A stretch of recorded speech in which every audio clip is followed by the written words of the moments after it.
Buenos días a todas y todos quienes nos acompañan esta mañana. Les agradecemos su presencia en el tercer día de esta semana de la mediana minería que hemos denominado ¿Hacia dónde camina la mediana minería? Soy Paulina Riquelme, abogada socia de ILO, y agradezco a la Sociedad Nacional de Minería por darme el honor de dirigir este tercer día de la Semana de la Mediana Minería, en el que abordaremos los ciclos de planificación y permisos asociados a las actividades de la mediana minería. Les comento que el formato del día incluye 3 presentaciones para posteriormente comenzar un panel de conversación con nuestros mismos presentadores de la mañana. Durante el panel esperamos contar con preguntas que vayamos recibiendo de nuestra audiencia virtual, y para ello les agradeceríamos utilizar la sección de preguntas y respuestas de esta plataforma Zoom, indicando su nombre y compañía a la que representan, además del invitado a quien consultan. Antes de dar paso a nuestra primera presentación de esta mañana, quisiera dedicar unos minutos para una breve nota de seguridad, que es un valor fundamental en minería. Las estadísticas de seguridad que levanta Sonami nos indican que entre enero de 2015 y noviembre de 2016 el índice de fatalidad fue 0 entre los mandantes de la mediana minería.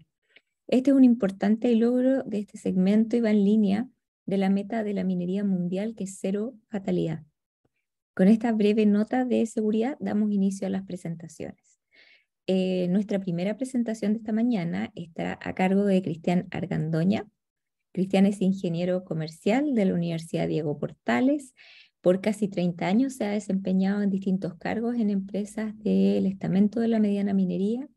Ha sido gerente de comercialización, finanzas, gerente de recursos humanos, gerente general también, por cierto.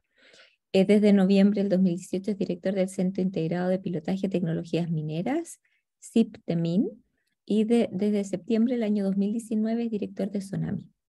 Actualmente, Cristian es gerente general del Grupo Minero Las Cenizas, con operaciones en Cabildo y Taltal, incluyendo el Complejo Franque, y director de Eléctrica Cenizas S.A.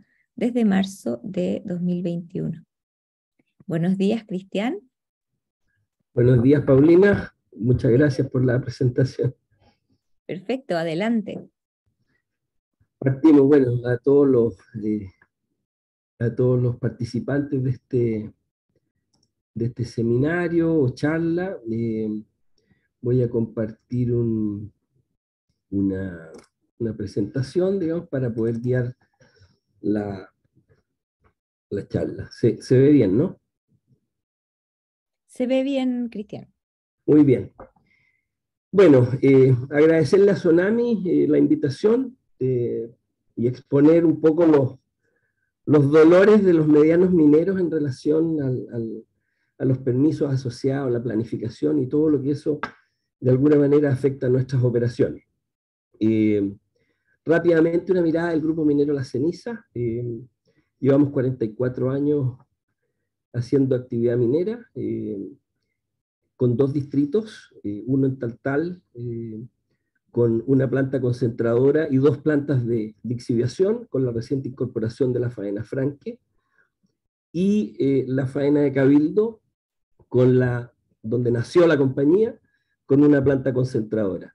Actualmente tenemos más de 1.000 trabajadores directos y unos 1.400 trabajadores con empresas colaboradoras.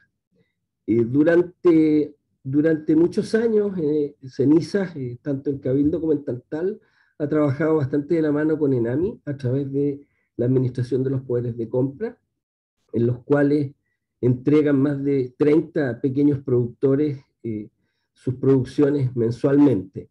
Y en el último tiempo hemos también abordado una nueva línea de trabajo directamente con pequeños productores en nuestras pertenencias, lo cual también ha generado un encadenamiento bien importante en cada una de estas zonas.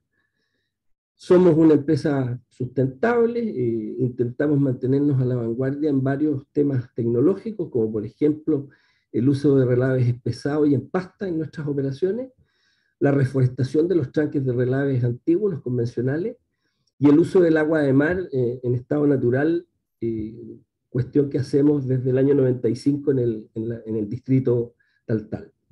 Tenemos una profunda relación con nuestras comunidades y generamos ahí un encadenamiento tanto en Cabildo como en Taltal, el cual yo creo que es fundamental en estos días y con esta mirada de futuro de la minería y particularmente de nuestro segmento.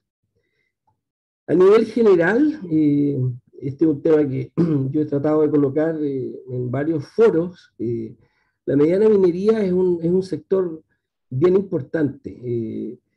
La mediana minería es responsable de prácticamente el 5% de la producción de cobre, con valores de exportación en torno a los 2.500, 2.600 millones de dólares, dependiendo de la base de cálculo. Equivale prácticamente al rubro vitivinícola completo y al 60% de la industria de la celulosa. O sea, es una industria y es un segmento muy, muy, muy importante. Genera empleos directos, formales y de calidad para prácticamente 25.000 personas, y las estadísticas, considerando todos los que aportan al segmento, registran una producción de cobre en el año 2021 del orden de las 270.000 toneladas de cobre fino. Las medianas mineras, como lo dije, están insertas, y esto es condición general para prácticamente todas. Estamos muy insertas en las comunidades donde estamos desarrollando actividad. Entre un 80 y un 85% de nuestras dotaciones son de las localidades donde estamos. Cuestión que nos asienta, pero muy fuerte, digamos, en esta zona, y da cuenta de la importancia de nuestras labores y de nuestras actividades en ella. Apoyamos permanentemente distintas organizaciones para el mejoramiento de la infraestructura local y fundamentalmente asociadas al tema salud, al tema educación, cuestiones que son transversales, digamos, a nivel de todo el país. Le damos un impulso importante a la creación y al mejoramiento de las pymes locales, en temas como mantenimiento de equipos, transporte, aseo industrial, entre otros aspectos, digamos, en los cuales nos apoyan en las distintas faenas. Y también tenemos un trabajo bien estrecho con los liceos técnicos de cada zona, ya que ahí llegan nuestros futuros colaboradores, digamos, ¿no es cierto?, tanto para las empresas contratistas como para los mandantes, para la empresa principal. En el último tiempo nos hemos transformado también, y probablemente en estas localidades se asiente mucho mejor y es más evidente el impacto producto del COVID. En nuestras empresas seguimos operando, cuestión que permitió que estas localidades no se vieran tan deterioradas ni tan impactadas desde el punto de vista económico, digamos, sin perjuicio de que hubo actividades como el turismo, etcétera, que sufrieron fuertemente. Pero nosotros nos transformamos en un polo de mantenimiento, ¿no es cierto?, de las condiciones, cuestión que ha sido muy bien valorada por alcaldes y por distintas autoridades, digamos, locales, apoyándose a los municipios con las sanitizaciones masivas que se hicieron, digamos, a lo largo del país en la época más cruda de la pandemia. Y finalmente es un sector que, como para poder hacer un resumen y darle el contexto, es un sector que está dispuesto a incorporar nueva tecnología a objeto de poder mantenerse competitivo y poder seguir operando en la zona. Por nuestro tamaño de nuestras operaciones, probablemente es más fácil incorporar esta tecnología, a pesar de que tampoco, esta es mi opinión, no estamos dispuestos a probar cualquier cosa, sino que tengan algún nivel de madurez tal de la tecnología que nos permita hacer el mejoramiento que andamos buscando. Pero en esa materia hemos probado con los relaves, como dije anteriormente, el uso de agua de mar, paneles solares, relaves interior mina, etcétera, como para poder mantener este nivel de competitividad. Hecho este análisis así muy, muy grueso de qué es lo que es la mediana, para poder conectarme con el tema de los permisos, quiero señalar un poco cuál es la particularidad de los proyectos mineros. Estas son algunas etapas de los proyectos mineros muy en grueso, aquí se han aglutinado varios, desde que hay una anomalía geológica hasta poder llevarla a proyecto minero.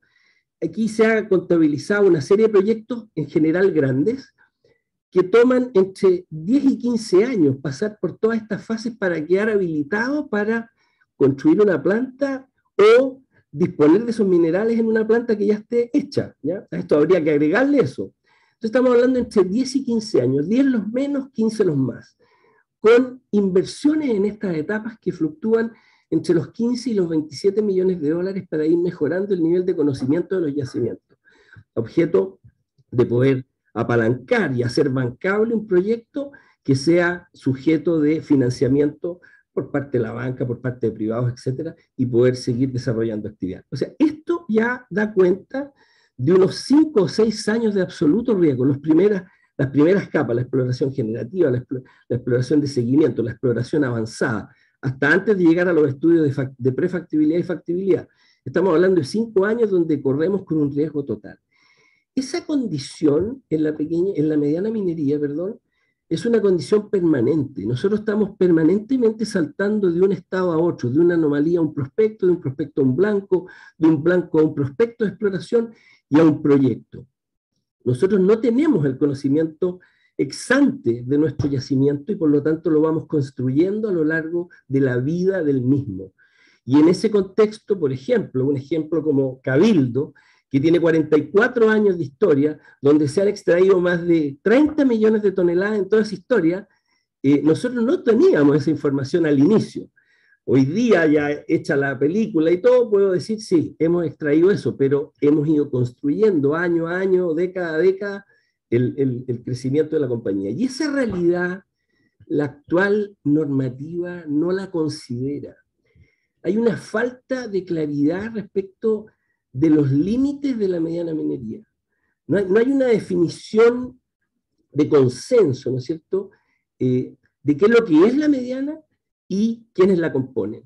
Y esa falta de claridad al final se traduce en que la normativa que existe no atiende correctamente las particularidades de este segmento. Hay muchas definiciones de mediana minería otorgadas por distintos organismos. Siempre nos asocian más a la pequeña, pero la pequeña y la mediana no tienen nada que ver, son dos animales totalmente diferentes. Por lo tanto, aquí para mí hay un tema que es capital, central en la discusión. El tratamiento poco sistemático e inconsistente de este segmento en el tiempo ha impedido el desarrollo de una normativa adecuada que atienda estas particularidades, resultándole igualmente exigible a la mediana minería la norma que se le aplica a la gran minería. Y ahí las diferencias son gigantescas. La gran minería tiene proyectos a largo plazo con vida útiles de más de 30 años o más, como lo veíamos anteriormente. O sea, esa pirámide la gran minería la tiene construida antes de abordar el proyecto, ya la tiene armada. La gran minería del cobre trata entre 40 y 50 veces más volúmenes que los de la mediana minería de las empresas más grandes. Entendamos por ella Pucobre, Carola, el mismo grupo minero La Ceniza. Y la magnitud de las tecnologías que utilizan también son muchísimo mayores y totalmente distintas a las que usamos en la mediana. Las definiciones que decía anteriormente, hay muchas. El Instituto Ingeniero de Minas recibe una, el Senagiomin tiene otra, ENAMI tiene otra, y la que nos aporta la ley del impuesto específico a la minería, que yo creo que es la que mejor refleja y de alguna manera aglutina todas. Les quiero comentar, ayer Ceniza recibió el Premio Nacional de Seguridad y ganamos en la categoría A, empresas mandantes categoría A, donde competíamos con la gran minería, porque fuimos a la definición de Senagiomin, aquellas empresas que trabajan más de 1 millón de horas persona al año. Claro, efectivamente tenemos más de 1 millón de horas de personas, pero por producción somos medianos, porque nuestra producción hoy día es del orden de las 26.000 toneladas de cobre fino. Entonces, yo creo que la definición del impuesto específico es la que mejor nos pega, ¿eh?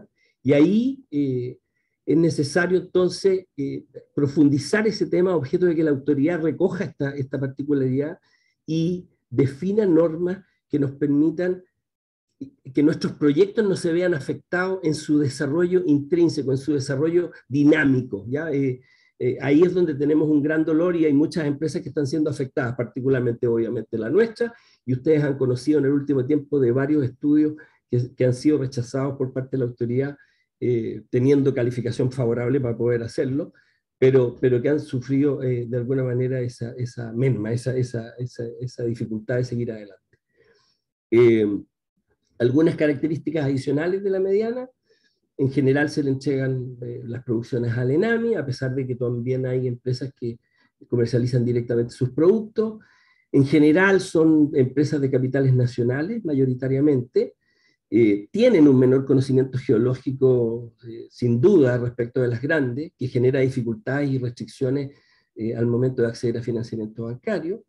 En los ciclos de precios bajos tenemos que tener la capacidad de mantener la continuidad, ajustando algunas cosas, y en los ciclos de precios altos hacemos todas esas cosas que dejamos de hacer en el ciclo bajo para poder mantener la compañía estable y con continuidad operacional confiable hacia adelante. Hacemos un uso intensivo de la mano de obra local, a diferencia, a mi juicio, de la gran minería, que uno, es más automatizada, y dos, por el hecho de operar en sistemas más de campamentos, traen gente de distintas regiones del país para poder abastecerse, o sea, para poder cubrir esa necesidad. Entonces, esa realidad es fundamental entenderla y que la autoridad la entienda, a objeto de que la incorpore en la generación de políticas a futuro. Esa es una petición que venimos haciendo hace bastante tiempo. Luego, con la reciente discusión de la Constitución, bueno, también vimos ahí peligrar en forma importante el ordenamiento actual, ya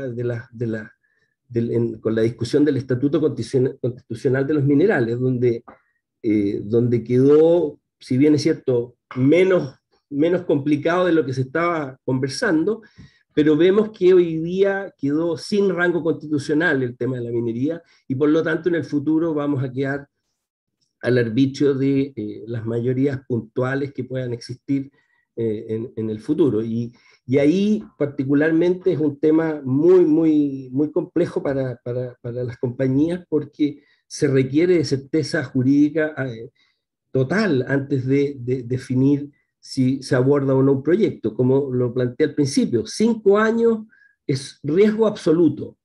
Si no hay seguridad en la propiedad minera, yo creo que la minería va a sufrir ahí un retroceso muy importante en la posibilidad de desarrollarse a futuro. Entonces, al hacer referencia, al tener una ausencia, digamos, de nivel constitucional, perdón, quedamos a la aprobación de las mayorías simples de los parlamentarios del momento. De alguna manera se separa el concepto de concesión minera con el derecho de propiedad, lo que estaba planteando. Si no hay seguridad de que cuando yo tengo la concesión soy propietario y puedo explorarla, explotarla, etcétera, eso va a generar una limitación severa, digamos, al desarrollo del segmento, y no solamente el nuestro, sino que de la minería en general. El tema del amparo de las concesiones mineras, que son a través de resoluciones judiciales que queden hoy día entregadas solamente a autorizaciones de carácter administrativo, tampoco es plausible ni aceptable, digamos, por parte del sector. Por lo tanto, lo que vemos aquí es que se viene una serie de desafíos regulatorios que se van a hacer más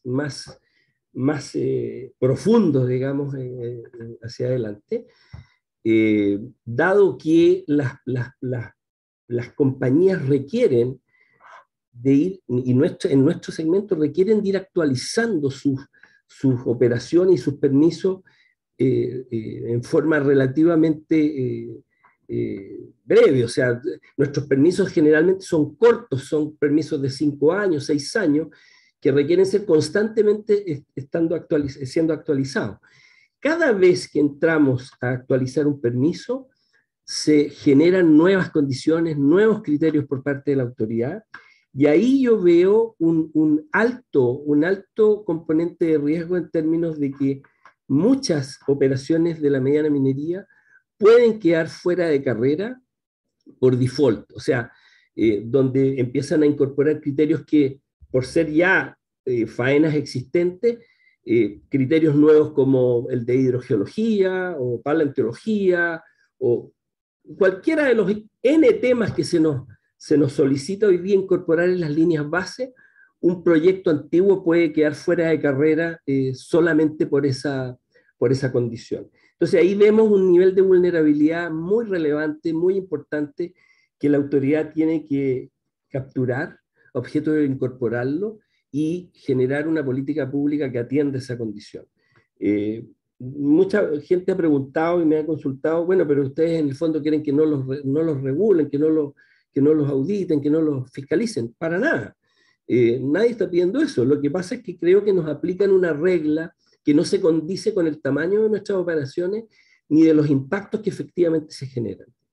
Y ahí es Cristian, como, debo recordar, cumpliendo mi rol, que te quedan 3 minutos. bueno, debo ahí señalar que es como ir a matar una mosca con una bazuca, o sea, de verdad en este segmento requerimos de mayor flexibilidad y mayor consideración, digamos, ¿no es cierto?, de los tamaños de nuestras empresas y de nuestras operaciones.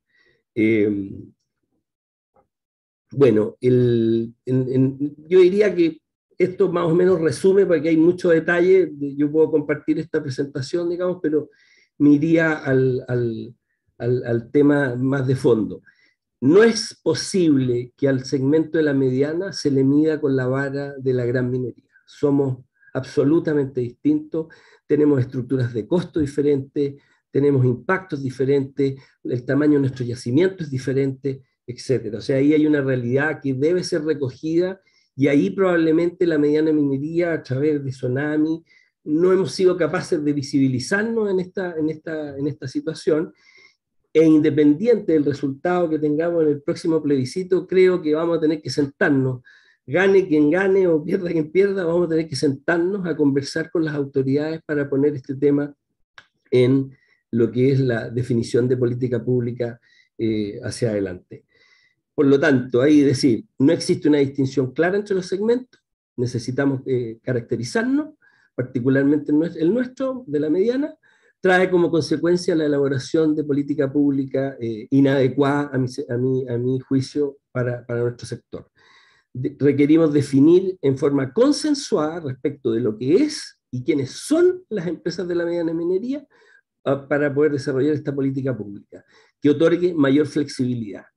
Y el proceso constitucional que concluyó con la nueva propuesta de constitución, la que en caso de aprobarse nos va a abrir una cantidad de desafíos importantísimos en el futuro, pero independiente de quién gane o quién pierda, igual este tema hay que dejarlo totalmente graficado y establecido en forma formal, de tal manera de que cuando se hable de mediana medida se entienda perfectamente de qué se habla y abordar estos desafíos de la mejor manera hacia adelante. Yo creo que este es un sector importantísimo que tiene mucha sustentabilidad con las zonas donde está y ahí está el potencial y ahí está la fortaleza de estas empresas. Así que en las preguntas puedo probablemente explicar mejor la idea. Muchísimas gracias.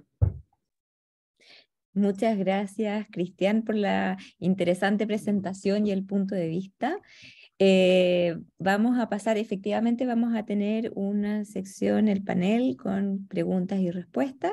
Y a continuación vamos a pasar con la presentación de Marcelo Bruit. Marcelo es abogado, magíster en Derecho de los Recursos Naturales y Medio Ambiente de la Universidad del Desarrollo y también egresado del Magíster de Derecho Tributario de la misma universidad.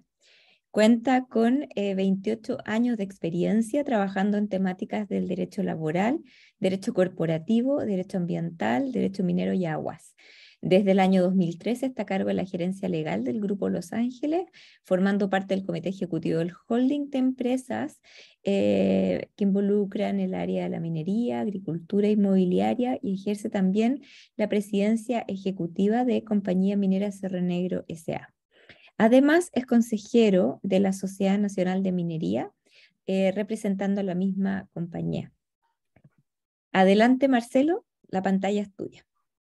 Muchas gracias, Paulina. En primer lugar, agradecer a la Sociedad Nacional de Minería por esta invitación, no solo en lo personal, sino que particularmente a la empresa que represento, a Compañía Minera Cerro Negro. Voy a compartir la presentación.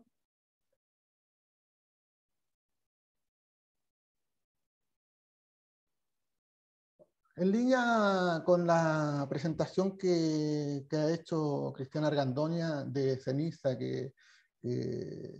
sobre la problemática de la mediana minería, nosotros queremos poner el foco en lo que ha sido nuestra experiencia, en temas de permiso, pero particularmente en lo que es el permiso ambiental.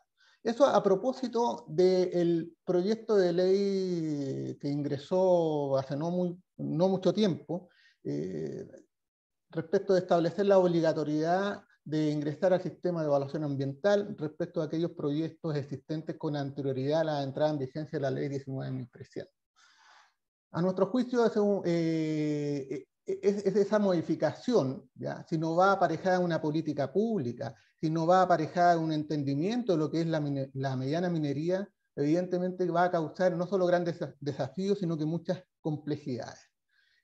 Y es importante hacer presente que los esfuerzos del segmento de la mediana minería en sus distintos tamaños, porque también, así como hay una gran diferencia entre la gran minería y la mediana minería, al interior de este segmento también tenemos realidades bastante distintas. Nosotros como compañía minera funcionamos hace más de 70 años, es del segmento de la mediana minería.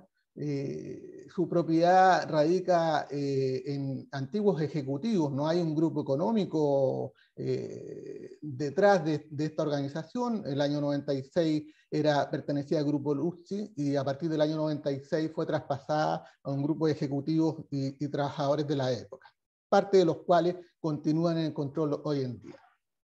La compañía minera Cerro Negro ha hecho un esfuerzo por incorporarse y tener un desarrollo sustentable, y es un poco lo que queremos reflejar, las complejidades que hemos tenido durante todo este proceso que ha sido largo, no solo en tiempo, no solo en recursos humanos, sino que también fundamentalmente en temas de costos económicos.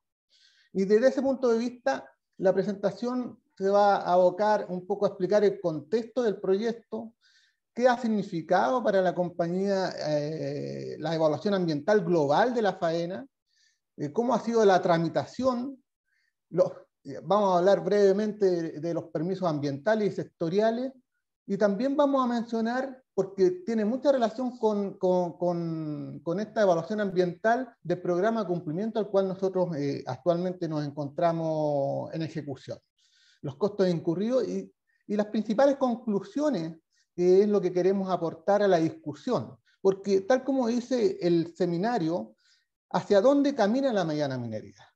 Pero yo creo que también debemos preguntarnos, ¿existen los caminos? ¿Hay políticas públicas que hablen de la mediana minería? ¿Hay una consideración respecto a la importancia que nosotros como segmento jugamos en el país?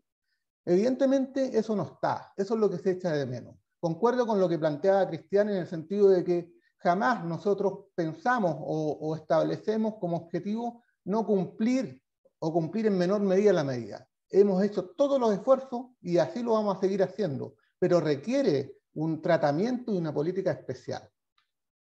Cerro Negro, estamos en la región de Valparaíso, en la comuna de Cabildo, es una operación minera de más de 70 años que explota óxido y sulfuro, inicialmente a través de una explotación minera subterránea, actualmente a cielo abierto.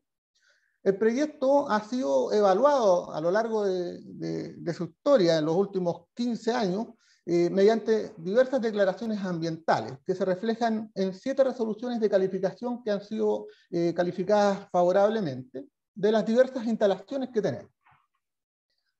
El proyecto comenzó su ejecución, y eso es importante tenerlo presente, de forma previa a la entrada en vigencia del sistema de evaluación de impacto ambiental. Esto quiere decir que no existió en su origen la obligación de evaluar ambientalmente los impactos del proyecto. Sin embargo, en ese contexto, Cerro Negro ha realizado grandes esfuerzos para evaluar ambientalmente la globalidad del proyecto, considerando los desafíos actuales que enfrenta la mediana minería. En el marco de una de las evaluaciones, estamos hablando del año 2009, a través de una declaración de impacto ambiental de uno de nuestros proyectos, fue comprometido como compromiso ambiental voluntario realizar un estudio de impacto ambiental que abarque el proyecto global de explotación, en el que se insertarán todas las actividades de la compañía, con el fin de regularizar y evaluar el área total de emplazamiento de la explotación minera. Entonces, el año 2009, claro, surge como compromiso voluntario que después se torna obligatorio, pero básicamente por las observaciones de ciertos servicios en esta evaluación que, de no haberse efectuado, habría considerado o se habría dificultado enormemente la aprobación o la obtención de la resolución favorable, que era absolutamente necesaria para dar continuidad a las operaciones de la compañía.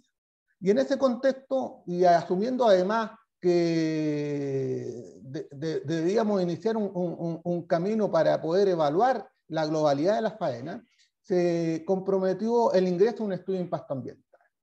Pero la tramitación en el CIA de los estudios de impacto ambiental significa no solo una inversión, sino que una gran inversión para la mediana minería, sino que además una gran complejidad. Porque no estamos hablando de un proyecto nuevo, de cero. El sistema de evaluación ambiental está pensado para proyectos nuevos. Y si consideramos que estamos hablando de un proyecto de más de 70 años, donde no es fácil establecer las líneas bases, donde cuando hablamos de las situaciones de fin proyecto, evidentemente resulta complejo frente a los distintos evaluadores, a los distintos servicios, poder determinar que se trata de un proyecto que ya está en operación. La complejidad técnica de sus tramitaciones, tiempo, desatención a la preexistencia de los proyectos preexistentes al CIA para efectos de su evaluación, nos dejan como segmento, y particularmente en el caso nuestro, en una posición muy compleja. Queremos exponer a grandes rasgos los tiempos y los intentos que nosotros hemos efectuado después del año 2009 en la preparación e ingreso de los estudios de impacto ambiental.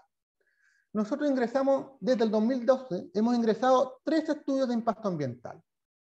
El primero, con una duración de 601 días, o sea, casi 2 años, terminó en un desistimiento por las diversas observaciones, por las complejidades antes señaladas. El año 2014 ingresamos nuevamente un estudio de impacto ambiental, el cual estuvimos casi 3 años y medio, y tuvimos que desistir por una formulación de cargo a la cual brevemente me voy a referir más adelante, de la Superintendencia del Medio Ambiente, para poder incorporar ciertas modificaciones o ciertas obras que no estaban consideradas en la guía del 2014, y eso nos obligó a desistir e ingresar un estudio de impacto ambiental el año 2018, el cual lamentablemente en el mes de junio fue rechazado por la Comisión de Evaluación Ambiental y se encuentra pendiente la reclamación ante el Comité de Ministros, que por cierto nosotros sostenemos que tenemos todos los argumentos técnicos y jurídicos para poder obtener un resultado favorable en las instancias que corresponden. Pero lo que interesa es que como mediana, no es que no hayamos hecho los esfuerzos, no es que estemos negados, aún no estando obligados a poder ingresar al sistema y tener una regulación y tener una evaluación global de todas nuestras faenas. Los hemos hecho. Llevamos 9 años en eso. Y la verdad es que hay una serie de complejidades, nos dice que hasta hoy día eso no es posible obtener. Acá no voy a darles la lata de señalar cada uno de los números, pero por supuesto estamos hablando de cantidades de días por las distintas etapas de los estudios de impacto ambiental, sumados los tres EIA.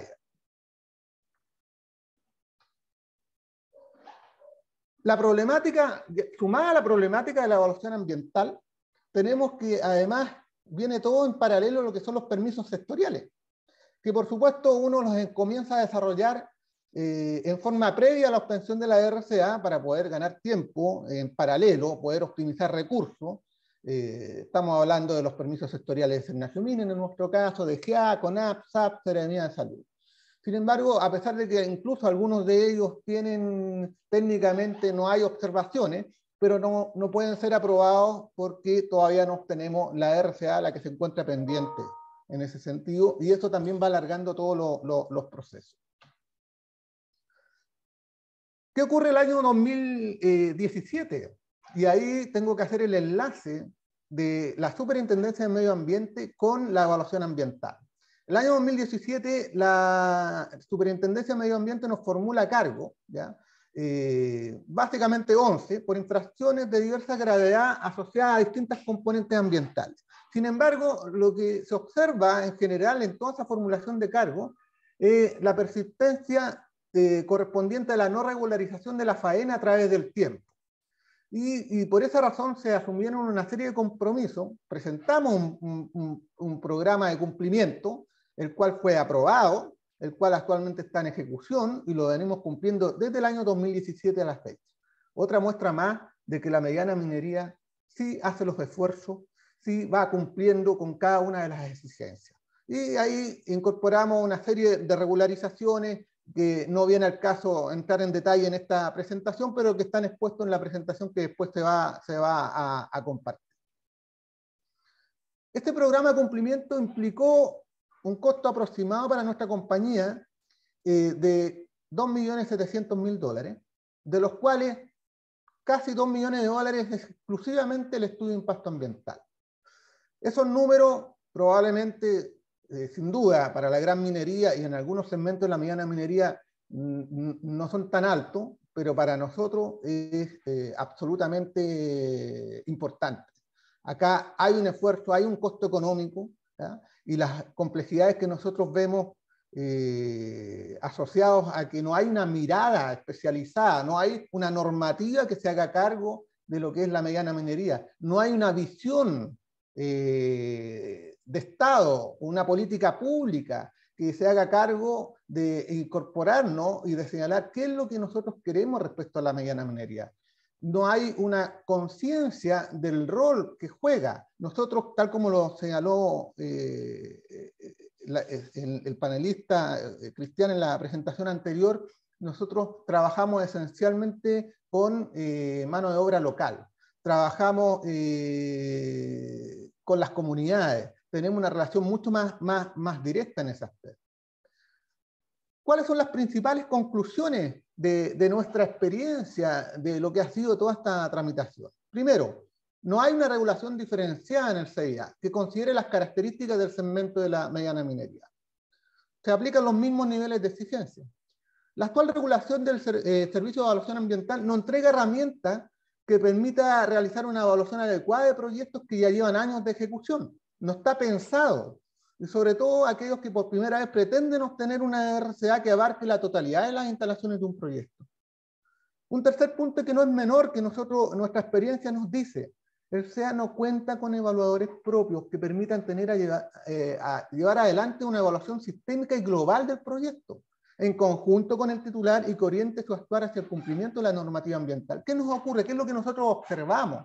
Es que los evaluadores, por cierto, son de los distintos servicios con competencia ambiental. Y muchas veces esos mismos evaluadores nos fiscalizan. Entonces, a lo largo de todos estos años de funcionamiento de las compañías, no se va produciendo una visión sistémica. El SEA, que es el administrador del sistema, muchas veces observamos que no cumple ese rol.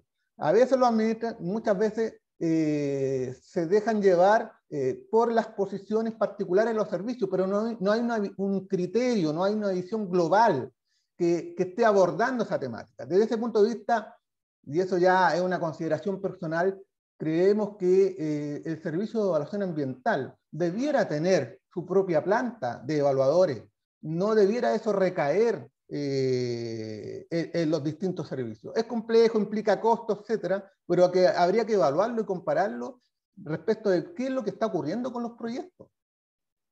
Se observaron en la evaluación ambiental de nuestro plan de desarrollo a largo plazo, que actualmente está en reclamación, diferencias de criterio entre el SEA y los diversos organismos que participan de ello, incluso discrepancias de criterio en un mismo servicio a lo largo de la evaluación ambiental, producto de la discontinuidad del funcionario a cargo de la evaluación. O sea, muchas veces partimos con un evaluador y eso va cambiando a lo largo del proceso, y eso también implica complejidades, dificultades, cambios de criterio. Un enfoque especial hacia la mediana minería debe comenzar por reconocer como política pública la necesidad de fomentar y generar las condiciones para que el segmento pueda tener un desarrollo sustentable y de forma gradual. Para ello debe distinguirse conceptualmente la mediana minería con la gran minería, ya que los recursos y capacidades de ambos segmentos son diametralmente distintos. para abordar en serio el desarrollo sustentable hacia el segmento de la mediana minería, necesitamos no solamente quienes somos protagonistas, lo hagamos ver a todas las autoridades y entidades que correspondan, sino que necesitamos avanzar hacia ciertas políticas que aborden de manera sistemática el objetivo de este importante segmento. Nosotros como mediano tenemos un rol importante que muchas veces va más allá del 5% de participación que tenemos en el mercado de la minería. Muchas gracias y la presentación va a ser compartida. Muchas gracias, Marcelo, especialmente agradecida porque estuviste perfecto en el tiempo y gracias por la interesante presentación y contarnos la experiencia de Cerro Negro en el tema regulatorio y obtención de permiso. Ahora pasaremos a nuestro tercer invitado. Recibimos a Ricardo Irarrázaval. Ricardo es abogado de la Pontificia Universidad Católica de Chile y magíster en Derecho y Políticas Mineras, LLM, por el Centro de Energía, Petróleo y Derecho de los Minerales de la Universidad de Dundee en Escocia. Es profesor también de Derecho Ambiental de la Facultad de Derecho de la Universidad Católica y se ha desempeñado en diversos cargos públicos, destacando como subsecretario de Medio Ambiente entre el 2010 y 2013, director ejecutivo del Servicio de Evaluación Ambiental entre el 2013 y 2014, subsecretario de Energía 2018-2019 y subsecretario de Minería en el periodo 2019-2020 y actualmente es socio del Estudios Jurídicos ISC Abogados. Muchas gracias, Ricardo, por estar acá con nosotros y la pantalla es toda tuya. Muchas gracias, Paulina. Muy agradecido de la invitación de la Sonami, de María Cristina. Un saludo también a Cristian y a Marcelo como panelistas. Y una gran alegría de estar acá presente en este seminario que está tan dirigido al segmento específico de la mediana minería, con todas sus complejidades, que como tal lo mencionaba Marcelo y también un poco Cristian, la verdad que el estándar, en el fondo, al unificar a todos los segmentos, claro, de alguna manera genera ciertas distorsiones que yo creo que son interesantes de conversar. Voy a compartir la presentación. La verdad que un poco la idea de la presentación, ¿sí? Está en modo, no está en modo de presentación, ahora sí. Ahí está. Ahora sí, gracias. De nada. La verdad que esta presentación es muy complementaria, especialmente con la presentación de Marcelo. Y un poquito la idea mía al prepararla fue un poquito dar algunas luces de lo que está ocurriendo ahora en la discusión regulatoria. Muchas veces la discusión regulatoria al final es a veces consecuencia de discusiones legales o incluso constitucionales y cómo empiezan a repercutir a nivel regulatorio las grandes discusiones. En primer lugar, quería mencionar algunos temas de la evaluación ambiental de proyectos. Y hay un tema que ha generado bastante preocupación. Claro, uno lo ve como muy general, muy genérico, que fue el tema del Acuerdo de Escazú. El Acuerdo de Escazú, entre sus disposiciones, pensemos que este tratado ya fue aprobado por Chile, fue ratificado, en su artículo 7º establece una norma que, claro, uno podrá discutir si es o no autoejecutable. La verdad, en el fondo, cuando se habla de garantizar, claro, tiene una connotación relativamente autoejecutable, sin perjuicio de las declaraciones interpretativas, ¿no es cierto?, y de toda la discusión que hubo cuando se discutió este tema en el Congreso. Pero al final van a ser los jueces los que van a aplicar esta disposición. Y en la práctica, ¿no es cierto?, establece la obligatoriedad, ¿no es cierto?, de llevar adelante, ¿no es cierto?, participación ciudadana en cualquier tipo de proyecto o actividades. Recordemos que hasta el día de hoy, ¿no es cierto?, solamente los EIA tienen, ¿no es cierto?, y también las vías con carga ambiental. Esto tiene implicancias, y para eso recordemos lo que pasó con el convenio 169, que justamente el convenio 169, el Tribunal Constitucional declaró en su momento que eran normas autoejecutables, y de alguna manera empezaron a caerse todos los proyectos, dado que no estaba implementada el mecanismo de la consulta indígena para los proyectos. Entonces ahí hay un punto que no es menor, y que tiene una consecuencia además con la ley 21.449, que estableció un plazo mayor en la ley justamente para solicitar, ¿no es cierto?, participación ciudadana en las declaraciones de impacto ambiental. Y por su lado, ¿no es cierto?, el Servicio de Evaluación Ambiental generó un oficio, un instructivo, en el cual, recogiendo el espíritu de Escazú y también la reciente modificación de la ley, bueno, instruyó a todos los servicios regionales del SEA, ¿no es cierto?, que cuando se solicite en una vía, y más allá un poco de las características de los respectivos proyectos, de acuerdo a lo que sale en la ley, ¿no es cierto? Bueno, hay que sí o sí llevar adelante el proceso de participación ciudadana. O sea, aquello que era relativamente discrecional por parte de los directores regionales del SEA, en la práctica se estableció como obligatorio. Y eso es especialmente relevante, dado que la minería, en el mismo instructivo, se estableció como una actividad que cae dentro de la lógica de proyectos que tienen, como se denomina en el instructivo, beneficios sociales, dada la lógica concesional que tiene la minería. Y obviamente con respecto a las externalidades ambientales negativas, que es el otro requisito para gatillar esta participación ciudadana, bueno, cualquier impacto ambiental se establece justamente como gatillante de esta participación ciudadana en las vías. En la práctica esto significa que cualquier proyecto minero, que evidentemente genera externalidades negativas, en la medida que alguien solicite participación ciudadana en las vías, la autoridad está totalmente obligada, de acuerdo a este instructivo, a tener que generar esa participación. Esta es la instrucción específica, en que justamente se establece, ¿no es cierto?, esta obligatoriedad por parte de los directores regionales del SEA.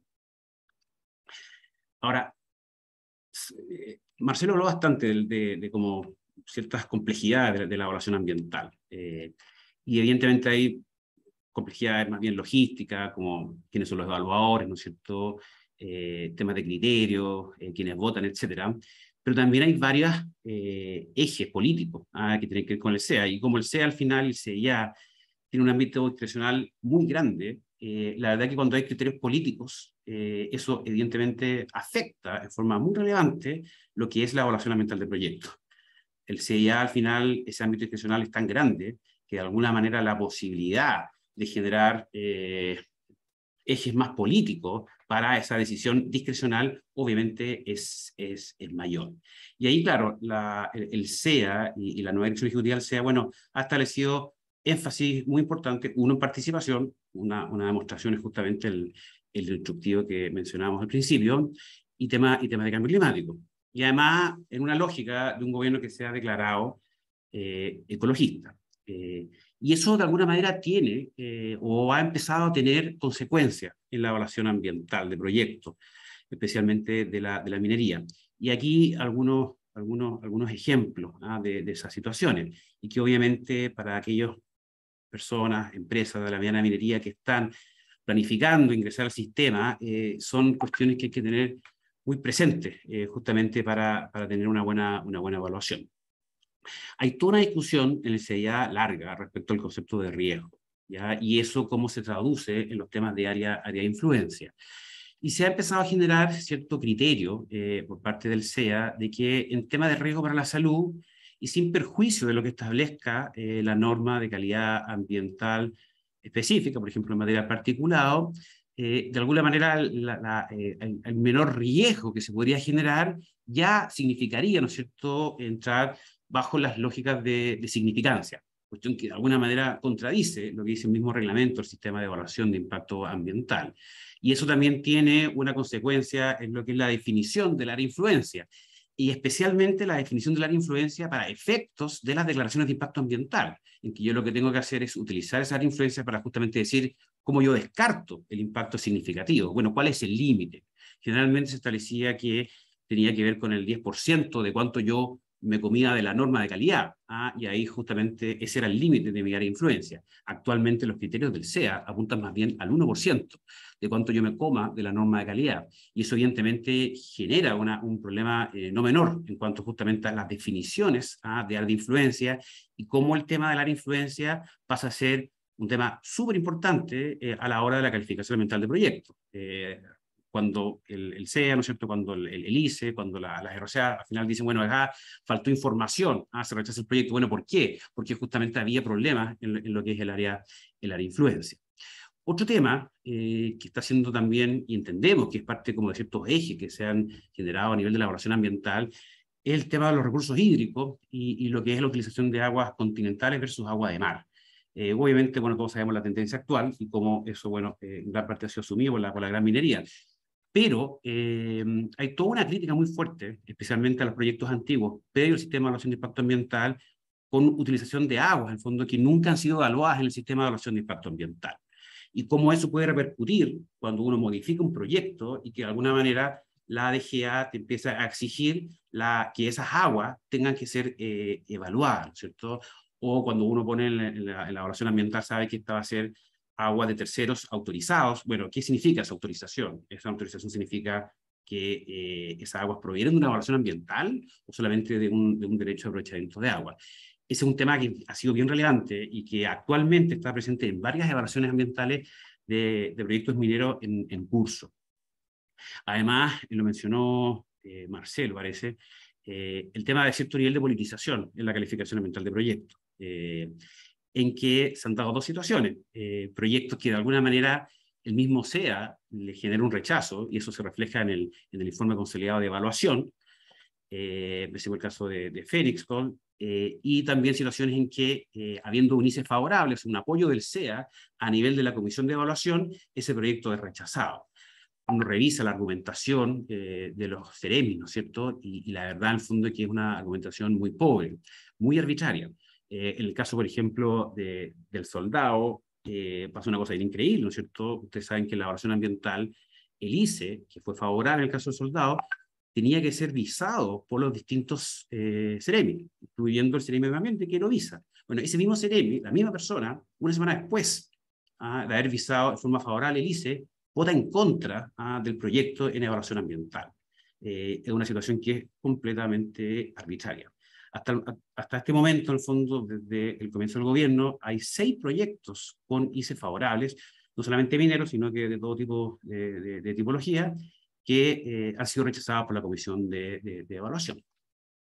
Otro tema que está muy presente en temas de evaluación ambiental y poco a poco va a salir, además un instructivo al respecto, es incorporar los temas de cambio climático, que la verdad que complejizan bastante la evaluación ambiental, porque de alguna manera uno tiene que generar proyecciones de cómo cambia el medio ambiente en periodos más largos de tiempo y cómo respecto a esos cambios del medio ambiente, especialmente en temas hídricos, el proyecto puede afectar. Eso evidentemente, y ya, bueno, eso también va a estar en la ley de cambio climático, ya está, es una cuestión que va a generar bastante complejidades en la evaluación ambiental, especialmente cómo uno genera esas proyecciones y distintos escenarios, y cómo yo me adapto a cada escenario y genero distintos tipos de medidas por escenario.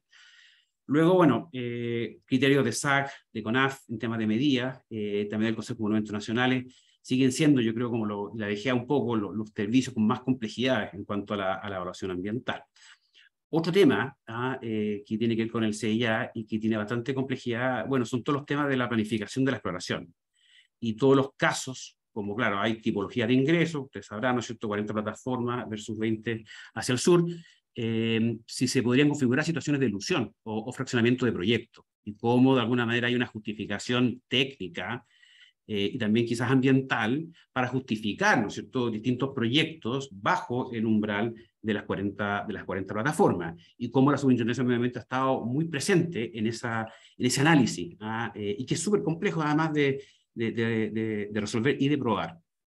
Y algo que mencionaba Marcelo, que yo creo que es súper interesante, claro, muchas minas son antiguas, entonces se iniciaron antes del inicio del sistema de evaluación de impacto ambiental, que fue el año 1997. Y como decía él en el caso de Cerro Negro, claro, tuvieron 7 RCA, y cómo uno logra generar una buena planificación de un proyecto que tiene una parte que no se evalúa ambientalmente y otras partes del proyecto que sí se evaluaron ambientalmente. ¿Cómo uno planifica, por ejemplo, si presenta un nuevo EIA y incorpora todas las RCA anteriores, o sigue teniendo un poco el proyecto dividido por resoluciones de calificación ambiental? es una cuestión bien compleja porque genera muchas dificultades en cuanto al cumplimiento ambiental.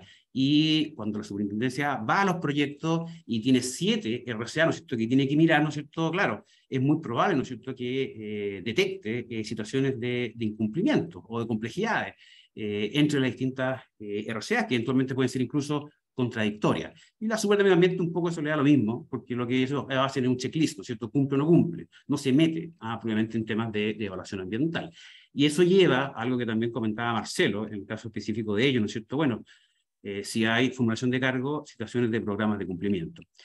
Y los programas de cumplimiento, ahí se da una nueva complejidad respecto a la Super de Medio Ambiente, en que muchas veces cuando a la empresa la pillan en algún incumplimiento, que quizás no tenía ni idea, ¿no es cierto?, son contradictorias las RCA, lo que sea, bueno, como que de alguna manera terminan negociando no muy bien los programas de cumplimiento y eventualmente generando acciones que podrían ser inviables o muy difíciles de cumplir por parte de la empresa.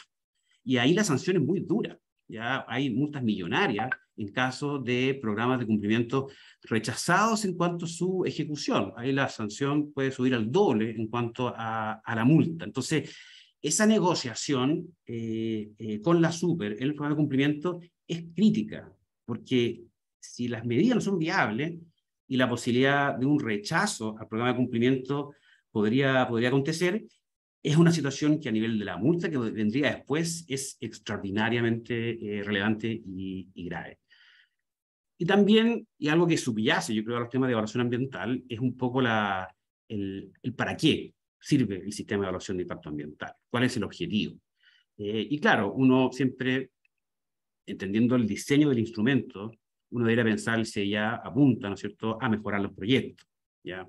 Ahora, si el CIA se toma de forma distinta, más bien con una suerte como de filtro de proyectos, más que en una lógica de ir mejorando los proyectos, se genera una situación muy difícil, porque la verdad que siempre hay detalles, siempre hay complejidades, siempre hay problemas en la evaluación ambiental. Entonces, encontrarle detalles, por ejemplo, una falta de información en un proyecto, es algo que no es difícil, desde el punto de vista, por ejemplo, si el SEA, ¿no es cierto?, quiere dar una recomendación desfavorable respecto al ICE o de frentón rechazar el proyecto. Entonces, esa lógica un poquito de falta de colaboración con la autoridad para mejorar un proyecto es algo que depende, obviamente, del criterio político, de cómo se lleva adelante la evaluación ambiental de proyectos. Y respecto a proyectos de ley, hay 2 proyectos de ley que están que son bien complejos, especialmente yo pensaba en tema de la mediana minería. Cristiana ya habló de uno, parece, que es justamente el tema de exigir la solución de calificación ambiental a proyectos antes del año 1997. Claro, eso está en primer trámite constitucional y además hay toda una discusión, lo decía Cristian, de política pública al respecto. Bueno, ok, pero ¿qué es lo que justamente no está bajo la supervisión de la Superintendencia de Medio Ambiente? La Super de Medio Ambiente igual tiene bajo su competencia lo que son la parte normativa, especialmente las normas de emisión. Además, cada proyecto, si bien respecto a sus impactos, ¿no es cierto?, cuando uno modifica un proyecto, tiene que tomar los impactos previos. Entonces, al final, la brecha real de proyectos de que justamente no estén bajo la lógica o la perspectiva ambiental, al final no es tanto, creo yo. Y por otro lado, si el CIA como instrumento preventivo es el instrumento adecuado para hacerse cargo de esta situación. Y ahí, claro, Cristian mencionaba un poquito una discusión más como de política pública. Y finalmente el tema de las zonas declaradas latente o saturadas, ¿no es cierto?, en cuanto a la tramitación de proyectos. Y esto, ojo, ya está en segundo trámite constitucional. Pensemos, por ejemplo, en Tierra Amarilla, en que se exige, da lo mismo el riesgo del proyecto, que cualquier proyecto en esa zona, antes que se dicte un plan de prevención de contaminación, tenga que entrar por estudio de impacto ambiental. La misma lógica que hablábamos del 1% de riesgo, se incluye, por ejemplo, este proyecto. Ahí ven cómo el tema regulatorio empieza a permear a la discusión legal, en que de frentón, proyectos con emisiones superiores al 1% de contaminantes no podrán ser admitidos a tramitación. Y una indicación del Ejecutivo súper compleja que decía que los EIA serían rechazados si produce un impacto crítico, sin mayor definición de qué significa impacto crítico. Y finalmente, ya estamos un poquito casi en la hora, pero este es el último tema que quería... Tranquilo, tranquilo, Ricardo, estamos escuchando y como Marcelo además nos dejó 5 minutos, tienes tiempo. Excelente. algunos temas de la discusión constitucional, que la verdad que, claro, uno dice, si vamos a hablar de regulación, claro, en el fondo es la macro-regulación. Y es interesante porque muchas discusiones regulatorias permearon lo que fue la discusión de la Constitución. Y la verdad que quizás la temática ambiental, si bien fue muy relevada al principio de la discusión de la Convención, como que después fue superada por muchos otros temas que de alguna manera tomaron mayor protagonismo en la discusión de la Convención y después con el borrador de la nueva Constitución. Pero la verdad que hay que dar algunas luces, porque desde mi punto de vista, el proyecto, lo que plantea y la ideología que está detrás de la nueva Constitución es extraordinariamente compleja y yo creo que nadie está preparado bien para entender cuáles van a ser los resortes legales que implementen este cambio de paradigma que establece la Constitución. Y que además hay serias dudas respecto a si ese cambio de paradigma efectivamente va a generar una mayor protección de la naturaleza. Y básicamente la discusión sobre los derechos de la naturaleza, en que toda la regulación nosotros ambiental, claro, sin prejuicio de que sea a la protección de la naturaleza per se, por ejemplo, la norma de calidad secundaria, siempre ha estado muy ligada al actual 19 número 8, que es el derecho de las personas a vivir en un medio ambiente libre de contaminación. Bueno, eso cambia paradigma, ¿no es cierto? Entonces, por ejemplo, ya no hay solamente el derecho de las personas a vivir en un medio ambiente libre de contaminación, sino que un derecho a la naturaleza. ¿Y cuál es la garantía? Es muy absoluta, a que se respete y proteja su existencia, la existencia de la naturaleza. Y esto tiene muchas implicancias, porque además, y a diferencia del caso ecuatoriano, que es la única otra constitución que establece los derechos de la naturaleza, luego hay cuerpos legales, pero a nivel constitucional solamente es Ecuador, en el caso chileno hubo una exclusión del principio de sostenibilidad a nivel constitucional. O sea, hubo muchas indicaciones para que se aprobara la sostenibilidad a nivel de principio, etcétera, y todas aquellas fueron desechadas. Y si uno va a la discusión, se desechó entendiendo por los convencionales de que la sostenibilidad era la práctica, una especie como de símil o aplicación del modelo neoliberal. O sea, una interpretación extraordinariamente ideológica y que desconoce todos los tratados internacionales en la materia. Ahora, tampoco se establece un nivel de riesgo respecto a esa garantía de la naturaleza. Bueno, ya, ok, ¿qué significa que se respete y proteja su existencia? O sea, no se puede menoscabar en nada la naturaleza. ¿Cuál es el nivel de riesgo respecto a la naturaleza? Una medida de compensación ambiental, que parte de la base de un impacto negativo, que se compensa con uno positivo, ¿es factible? ¿O la minería como actividad extractiva, es factible a la luz del derecho de naturaleza? Tramitaremos todo nuestro impacto ambiental, ¿no es cierto?, minero, de acuerdo a la ley, y después nos vamos a tomar el fondo, o nos va a llegar quizás una acción de tutela, que va a reemplazar el recurso de protección, con la garantía del derecho a la naturaleza. Oye, pero aquí esto está extrayendo, está afectando los derechos, no sé, de las piedras, ¿no es cierto?, del suelo, etc. Son muchas las implicancias. Por ejemplo, se establece respecto a los bienes comunes naturales, ¿no es cierto?, esta lógica como de custodia del Estado respecto a estos bienes. Bueno, en esa lógica de custodia, no es solamente respecto a la garantía de las personas respecto al medio ambiente, sino que también es respecto a la garantía de la naturaleza como sujeto de derecho. Es una constitución que desde mi punto de vista está redactada desde la ideología, está redactada desde el activismo. Es increíble, por ejemplo, cuando se establece la Defensoría de la Naturaleza, en que el defensor de la naturaleza parte de una terna que es elaborada a partir de organizaciones ambientales de la sociedad civil. O sea, son las organizaciones ambientales de la sociedad civil las que van a poner, ¿no es cierto?, finalmente a quién va a ser el defensor de la naturaleza. Y además, en el caso de las autorizaciones de agua, ¿no es cierto?, como un bien común inapropiable, cuestión tan relevante para la minería, no se incluyó como justificación para el otorgamiento de esa autorización el interés privado, sino que solamente el interés público, protección de la naturaleza y beneficio colectivo. Por lo tanto, lo que hay que construir, ¿no es cierto?, es decir, sabe que la minería, por ejemplo, lo que decía el CEA, ¿no es cierto?, respecto al tema de la participación en las vías, bueno, tiene un beneficio social, entonces cumple un rol público, pero evidentemente eso hay que construirlo. Los temas de la consulta y el consentimiento indígena, que al final la gente, Carlos Peña decía, bueno, si el consentimiento indígena solamente son para las entidades territoriales, pero eso es todo el territorio nacional. Y la disposición está bien compleja y muy complejidad respecto a lo que significa la igualdad ante la ley, ¿no es cierto?, de la exclusión solamente de la actividad minera, ¿no es cierto?, en glaciares, ¿no es cierto?, en áreas protegidas y en aquellas áreas que por razón de protección hidrográfica haya que proteger. Y eso viene derechamente de lo que fue la discusión de la ley de glaciares, que son las cabeceras de cuenca a nivel, a nivel hidrográfico, y que también tiene un correlato, ¿no es cierto?, en una protección en el Estatuto de las Aguas respecto a los glaciares y de su entorno. Entonces uno dice, bueno, se interpretará que también el entorno glaciar, ¿no es cierto?, está dentro de esta exclusión de la actividad minera. Son muchas las preguntas y complejidades, pero aquí hay una conexión muy evidente entre la discusión legal con la constitucional y la regulación y ciertos ejes políticos, ¿no es cierto?, para ir desarrollando estos temas a nivel del Poder Ejecutivo. Eso sería. Muchas gracias. Muchas gracias, Ricardo, por la presentación, y quería invitar a nuestros panelistas, Cristian, Marcelo, a prender sus cámaras para comenzar con el panel de conversación. Les recuerdo a la audiencia que nos pueden hacer preguntas y para ello pueden utilizar la sección de preguntas y respuestas de la plataforma Zoom, indicando su nombre y organización a la que representan, además del invitado a quien le consultan.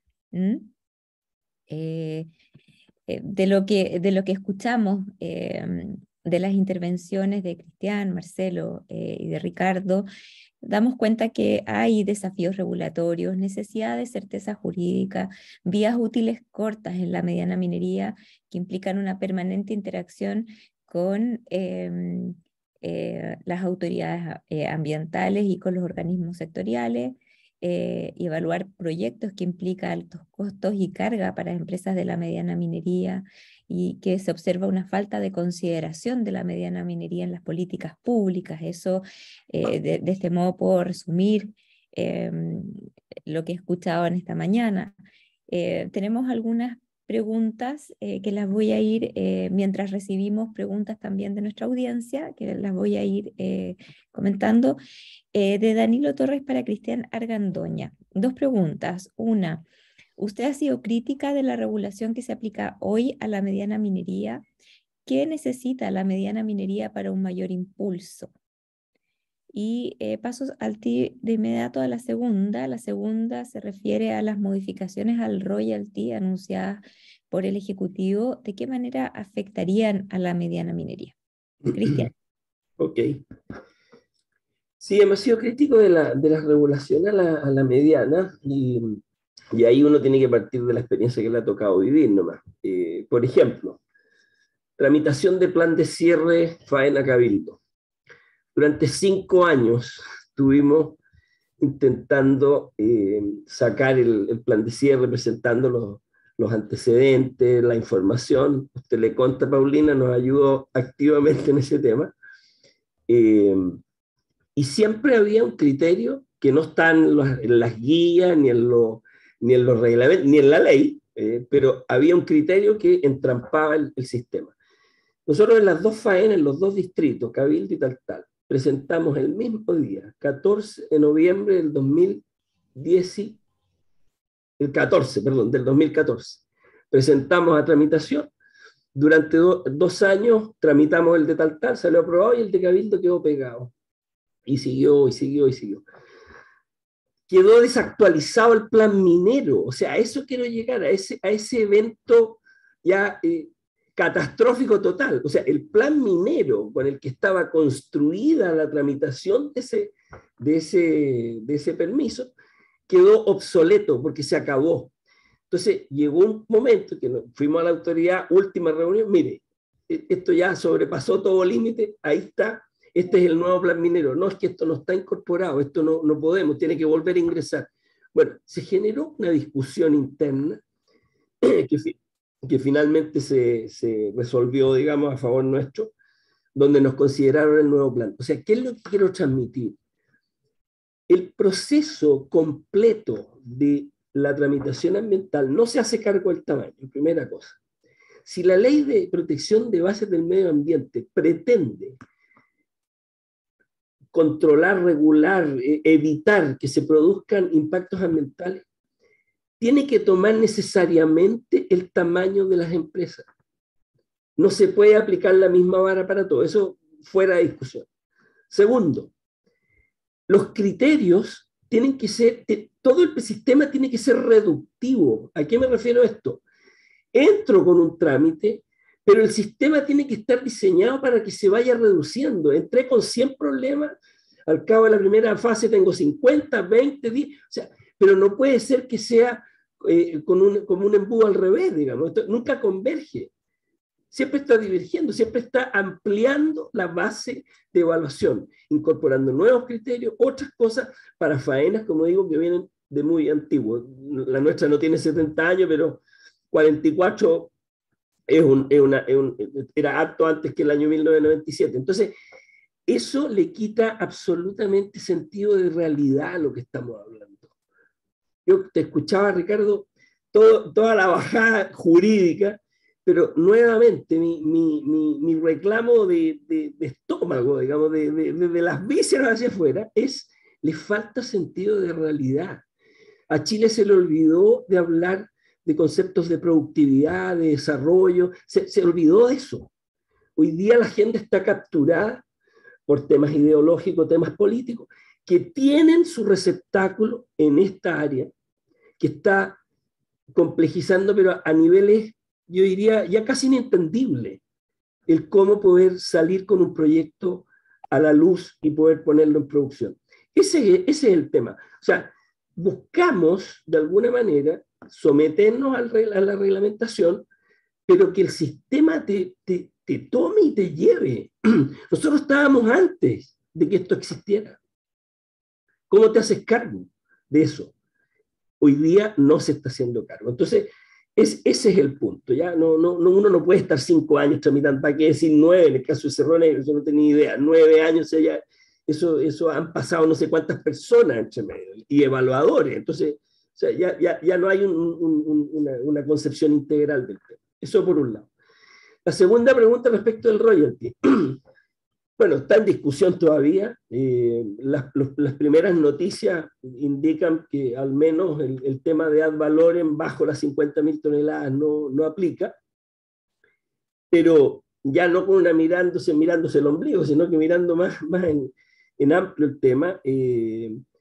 Si bien yo creo que hay espacio para discutir reforma y todo, creo que la cuantía de lo que se está proponiendo es bien significativa. ¿Ya? Eleva las tasas completas, digamos, a niveles sobre el 50%, 51%, creo que dan, y eso no existe en ninguna parte. O sea, los países que tienen mayor carga tributaria en este sentido, estamos hablando de tasas de 41, 42 como total, digamos. Entonces ahí estamos bien pasados. Chile hace 15 años que mantiene estancada su producción minera en las 5,5 millones, 5,600,000, y bajando. Bueno, esto no ayuda a que esto ¿cómo se llama?, cambie, y corremos riesgo ahí de perder nuestro liderazgo mundial rápidamente en comparación con otros países. Entonces, yo creo que hay que sentarse, yo creo que vienen hartos desafíos a partir del 4 de septiembre, vuelvo a insistir, independiente de quién gane o no. Todos estos temas hay que ponerlos en una buena mesa de trabajo, o varias mesas de trabajo, objeto de poder consensuar visiones y poder generar soluciones hacia futuro que nos dejen a todos más o menos jugando en igualdad de condiciones. Muchas gracias, Cristian. Aprovecho de preguntarle a Marcelo, Ricardo, si respecto de de las preguntas que se formularon a Cristian y de las respuestas que nos dio, quisieran agregar algo. Sí, Paulina, solo complementar para muestra cómo las normativas que van surgiendo en los últimos años no han ido considerando, o está ausente lo que es la mediana minería, el plan de cierre. O sea, es decir, en el segmento de la mediana minería estuvimos durante muchos años reuniones con autoridades para finalmente conseguir, que tampoco es la solución definitiva, pero la verdad es que nos ayuda harto, que se reconocieran las pólizas de seguro como parte de las garantías de los planes de cierre. O sea, cuando se establece la obligatoriedad de constituir la garantía solamente por la vía, o las más aceptadas, que son los depósitos a plazo, que es congelar caja efectiva. En el caso del tamaño de la mediana minería, el golpe es muy fuerte. O sea, en el caso nuestro, los montos involucrados del plan de cierre que está aprobado son montos que hoy día no podríamos operar si tuviéramos que constituirla por la vía de depósitos a plazo. Y en ese sentido la póliza fue un avance, pero ahí tenemos una muestra de cómo cuando se diseñan esas políticas que pueden tener un objetivo, digamos, claro, entendible, abordable, sin embargo, no hay una diferenciación entre la gran minería y la mediana minería, no hay, yo diría que al final todo apunta es que no hay una visión sistémica sobre este segmento, sin perjuicio de otras consideraciones. Eso Gracias, quería Marcelo. complementar, para no extenderme más. Gracias, Marcelo. Ricardo. Sí, es bueno el punto de Marcelo, porque efectivamente la ley quedó mal. Y hubo que hacer estas famosas leyes cortas, ¿no es cierto? O sea, cuando no metiste la mediana minería en la discusión original, vamos después haciendo leyes cortas. Y es una buena pregunta respecto a cómo uno puede llevar el tema de la mediana minería al CIA. Ahora, tenemos un problema de entrada, ¿no? Uno que yo creo que es casi imposible hacer una reforma al CIA actualmente. La Paulina estuvo en la comisión asesora en su época, ¿no? Cualquier disminución de temas de CIA se le va a considerar como una cuestión regresiva. Cualquier racionalidad que se quiera incorporar en el CIA, entonces se ve muy difícil llevar adelante una segmentación, incluso a nivel reglamentario. No sé, yo creo que es muy difícil políticamente que eso pueda ayudar, pero sí eventualmente, si uno piensa en una revisión un poquito de todos los distintos instrumentos de gestión ambiental, que es una revisión que uno podría decir que está pendiente, que son los mismos instrumentos, salvo la EAE, ¿no es cierto?, desde la época cuando se dicta la Ley de Base del Medio Ambiente, el año 94, uno podría de alguna manera articular, ¿no es cierto?, entre los distintos instrumentos de gestión ambiental una lógica un poquito más coherente, y eventualmente pensar, ¿no es cierto?, en una evaluación ambiental en que quizás no apunte al ingreso a través de tipología, ¿no es cierto?, sino que eventualmente de riesgo. En cuestiones de riesgo tú podrías generar una diferenciación, y que de alguna manera podría involucrar a la mediana minería en esa segmentación, siempre desde la lógica de cuál es el riesgo de esa empresa específica respecto al medio ambiente, y terminar un poquito con la diferenciación entre declaración de impacto ambiental y el estudio de impacto ambiental. Veíamos lo que yo planteé respecto al tema de la influencia, al tema del riesgo. Al final, la gran incerteza jurídica de la elaboración del proyecto es día versus día. Y un sistema como el americano, ¿no es cierto?, en que de alguna manera es solo por riesgo, cuando el riesgo es mayor, ¿no es cierto?, lo hace muy atractivo, en el sentido de focalizar recursos en las cuestiones que realmente son importantes en cuanto a riesgo medioambiental. Ahora, chuta, la viabilidad política de una reforma CIA y bajo esas características es actualmente cero. Y el gobierno anterior era un poquito. Así que no, se ve muy complejo. Yo creo que son tiempos recios para la elaboración ambiental, la verdad. Gracias, Ricardo, Marcelo y Cristian. Es una discusión muy, muy interesante que vamos a continuar porque hay varias preguntas sobre evaluación de impacto para Ricardo. Sin embargo, también quiero dirigir una pregunta que se hizo acá por nuestra audiencia a Marcelo. Iris Teherán, de la organización Top Propósito, pregunta, Marcelo, ¿cuáles son esos factores que generan el mayor dolor por parte de las autoridades para la aprobación y ejecución de proyectos en la mediana minería? Y si estos están enfocados en desafíos de riesgo o de bienestar sostenible. Gracias, Paulina. Mira, a ver, lo que uno observa en la experiencia en toda esta experiencia de varios años de tramitación, es que más allá de focalizarlo en evaluadores en específico, al no existir una mirada sistémica, e insisto en eso, porque yo creo que los resultados dicen relación con eso, tenemos visiones parcializadas a los distintos servicios, que incluso al interior de cada servicio también puede cambiar dependiendo del evaluador que está en torno a un proyecto. Y eso va dificultando. O sea, claro, hay algunos niveles de riesgo que siempre son los más importantes, que es la componente agua, que es la componente aire, que es la componente salud de los trabajadores, etc. ¿Ya? Pero ahí es donde entran ciertos criterios.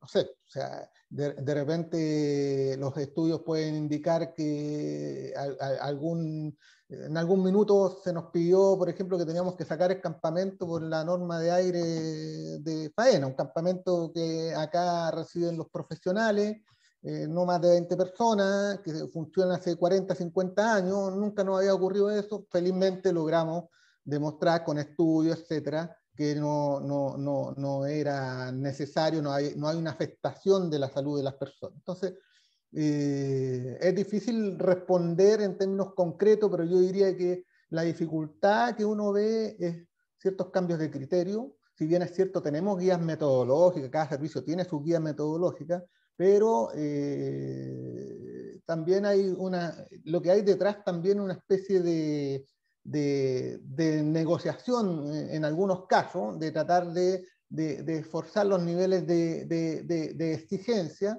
y uno tiene que ir cumpliendo también, haciendo algo que es el desarrollo sustentable, es decir, cumplir con la normativa, ir mejorando los niveles, pero que el proyecto sea viable. O sea, es decir, si nosotros tenemos que construir, no sé, canales de contorno como el río Mapocho, etcétera. Claro, se puede hacer ingeniería, todo eso se puede hacer, pero yo llego frente al directorio y ¿qué me van a decir? Que hasta aquí nomás llegamos, no hay nada más que hacer, hay que cerrar porque en el proyecto económicamente no es viable. Gracias, Marcelo. Tenemos quiero agradecer al público y a la audiencia porque nos han formulado muchas preguntas. Está resultando difícil sistematizarlas todas, así que mis disculpas si no puedo leerlas todas. Ricardo, hay varias preguntas y comentarios dirigidos hacia ti. Hay uno de ellos respecto a si sería, y está vinculado al sistema de evaluación de impacto ambiental, sobre si podría ser viable pensar en tener una etapa previa al sistema de evaluación como un mecanismo para definir términos de referencia. ¿Le damos con esa o agrupamos varias, Paulina? Esa es una que tiene que ver con evaluación de impacto ambiental. También tiene que ver, hay otra consulta o comentario más bien asociado a cómo compatibilizar, digamos, la regulación con soluciones de ingeniería ambiental y con soluciones que puedan ser viables y tener una tramitación en el sistema. Esas por ahora. Bueno, también hay otros comentarios que son más vinculados con la Constitución, así es que los voy a dejar porque para centrarlos en CIA. Súper. La etapa previa, claro, es algo que se discutió, incluso se incorporó en un proyecto de ley que no fue viable políticamente. Yo la impresión que tengo es que a mí no me gusta la etapa obligatoria. La SOFOFA era muy partidaria de la etapa obligatoria. Yo lo veo más bien como una cuestión voluntaria, porque en la práctica la participación anticipada, temprana o antes de ingresar al sistema, lo que debiera estar o lo que debiera conducir es justamente en virtud de aquello que yo recopilo de la ciudadanía, de las comunidades, etcétera, bueno, yo qué cambios le puedo hacer a mi proyecto, ¿ya? Y luego modificando el Estaba proyecto. un poco más orientada a la generación de una etapa de términos de referencia como screening y scoping. Ah, perfecto. Claro, claro, eso es el fondo, es el sistema americano, que de alguna manera dice, sabe que uno Claro, la verdad que yo siempre he sido muy partidario de eso, que es el sistema que tienen los gringos y que de alguna manera te permite focalizar mucho la evaluación ambiental en los temas de riesgo. ¿Eso cómo funciona? Funciona en la práctica con una lógica de que uno debe presentar una suerte como de, que se entienda bien, consulta de pertinencia respecto a si el proyecto es riesgoso o no es riesgoso. Si el proyecto es riesgoso, ese es el screening. ¿Ya? Entonces, lo que realmente se evalúa ambientalmente es lo que es riesgoso. ¿Ah? Y luego, respecto a lo que es riesgoso, se le hace un scoping, que en el fondo que es focalizarse, no en todo el proyecto, sino en aquello que genera riesgo. Evidentemente, desde el punto de vista de la eficiencia, bueno, para qué hablar, pero desde el punto de vista ambiental te permite focalizar los recursos del Estado. En Estados Unidos la evaluación la hace la EPA, ¿no es cierto? Justamente es lo que es más riesgoso, lo que tiene más sentido desde el punto de vista de la evaluación ambiental. El sistema chileno... La evaluación, solamente comentarte que la evaluación la hacen las agencias que tienen que hacer el Major Federal Action, ¿no? La acción. Ahora, en el caso chileno, la verdad que el sistema cuando se instaura, el año 94, luego el reglamento del año 97, partió de la base de que había muy poco desarrollo de los distintos instrumentos de gestión ambiental. Entonces se le otorgó al sistema de evaluación de impacto ambiental una masividad, salvo los temas agrícolas, todo el resto tenía que evaluarse ambientalmente. Lo que no tiene sentido desde lo que uno puede percibir que es una estructura lógica de instrumentos de gestión ambiental, que el CIA es un tercer nivel para el caso específico y territorial.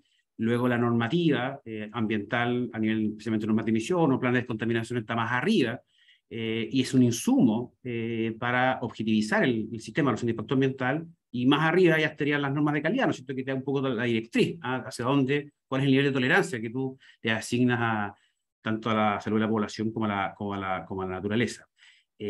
Ahora, entonces, claro, el sistema de screening, el scoping, como que atenta directamente contra esa lógica de masividad del CIA. Ahora, como decía, generar un sistema de riesgo en Chile y cambiar las tipologías de ingreso, se ve súper difícil, la verdad. Y respecto a la otra pregunta, siempre se ha criticado bastante la regulación chilena, en el sentido de que, claro, se supone que es algo que, si es regulatorio, hay una norma y se supone que debería ser relativamente objetiva. Pero si nos vamos a las lógicas de permiso, por ejemplo, pensemos en los permisos de los distintos PAS, ¿no es cierto?, que están en el CIA, son permisos que no son objetivos, porque establecen requisitos y facultades respecto a una autoridad para otorgarlos. Entonces eso supone una tramitación, una discrecionalidad, un convencimiento, aportar antecedentes, etcétera, etcétera. Claro, cuestión muy distinta.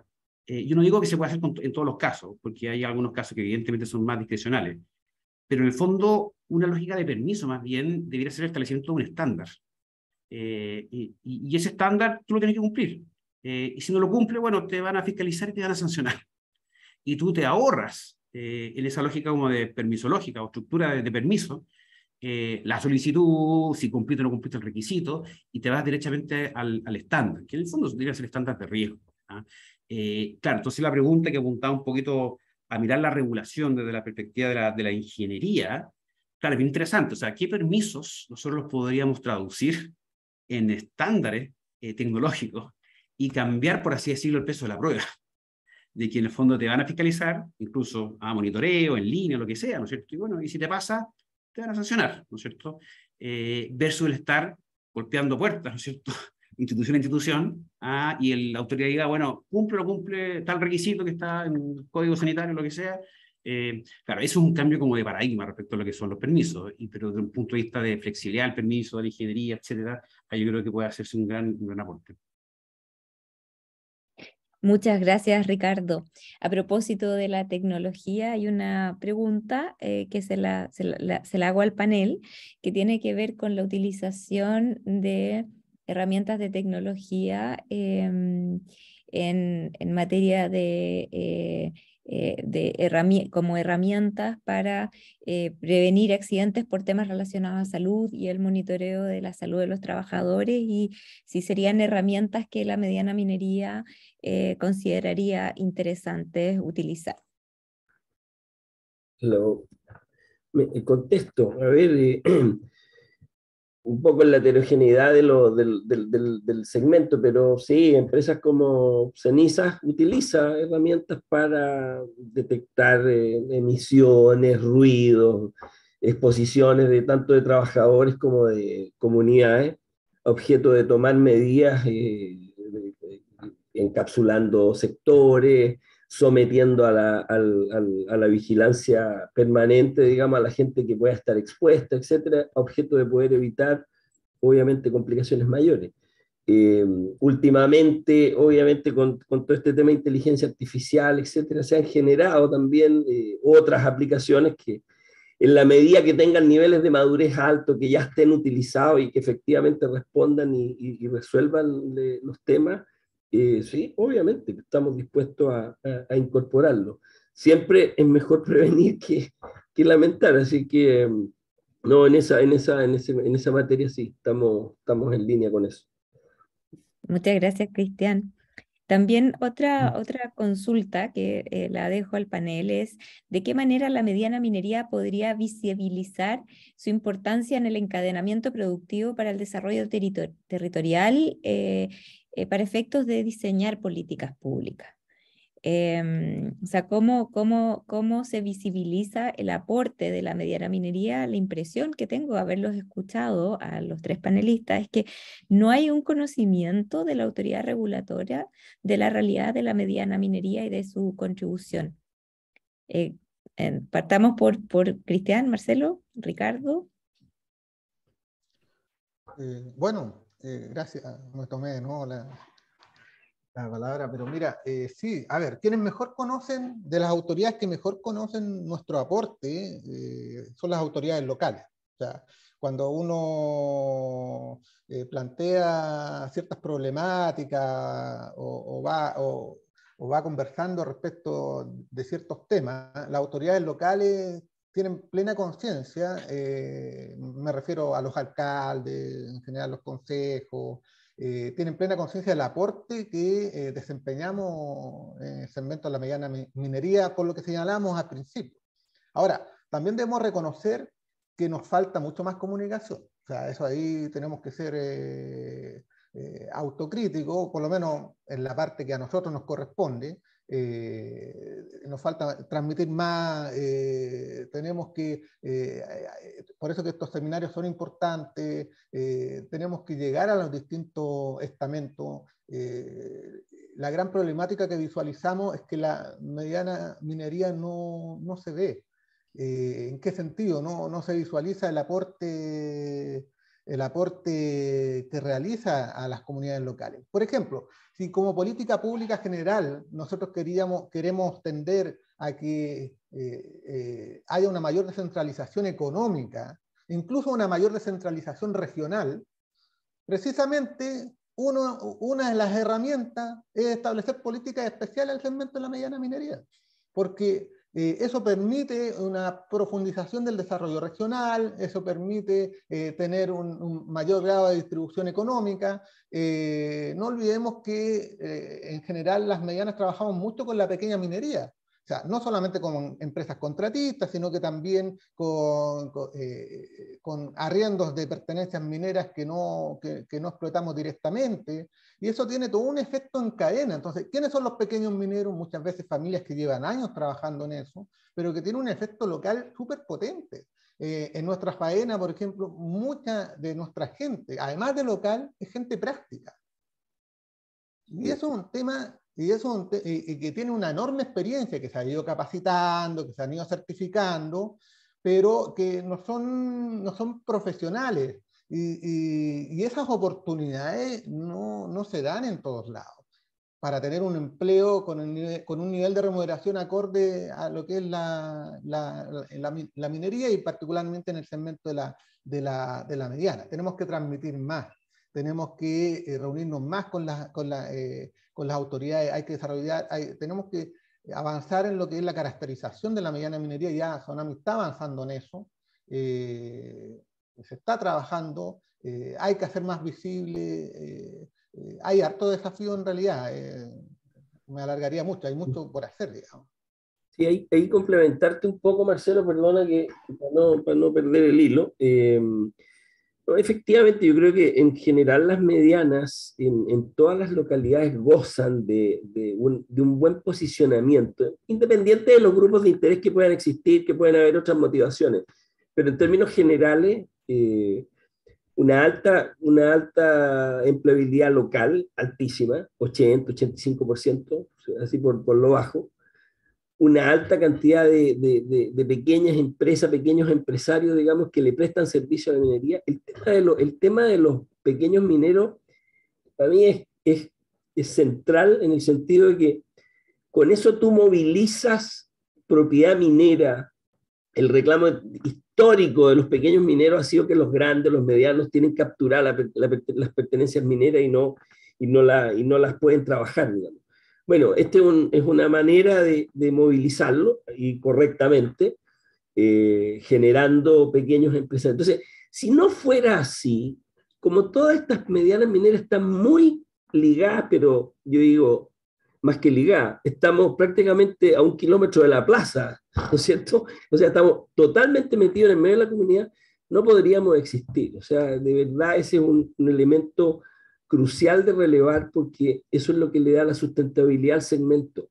Trabajar directamente con las comunidades con las que, pero no entregando asistencia, sino que haciéndolo parte de la cadena de valor, ¿no es cierto? Y de construcción de valor que tiene la compañía. Eso es, para mí creo que es clave. Y eso lo saben las autoridades locales. Seremis, gobernadores, alcaldes, todos los regionales, eso lo tienen clarísimo, que es así. Quizás entonces a nivel nacional, Cristian. Bueno, un poco lo que dice Marcelo, esto hay que informarlo, comunicarlo por todo tipo de redes, todos los mecanismos y todos los medios son útiles para poder visibilizar esta situación, porque eso es así. Y Ricardo, en este contexto de esta conversación, ¿cómo visualizas tú esta necesidad que sentimos aquí y que nos expresan de la mediana minería de tener una regulación que reconozca sus particularidades? Claro, yo creo que hay que tener en cuenta dos temas al respecto. Uno, que efectivamente uno debiera políticamente relevar la situación, ¿no es cierto? De que uno requeriría una diferenciación y que esa diferenciación de alguna manera tiene una justificación. Ahora, la justificación es algo que yo creo que todavía no hay tanta claridad técnica y de números y de economistas, porque yo creo que falta mayor análisis, falta más estudio.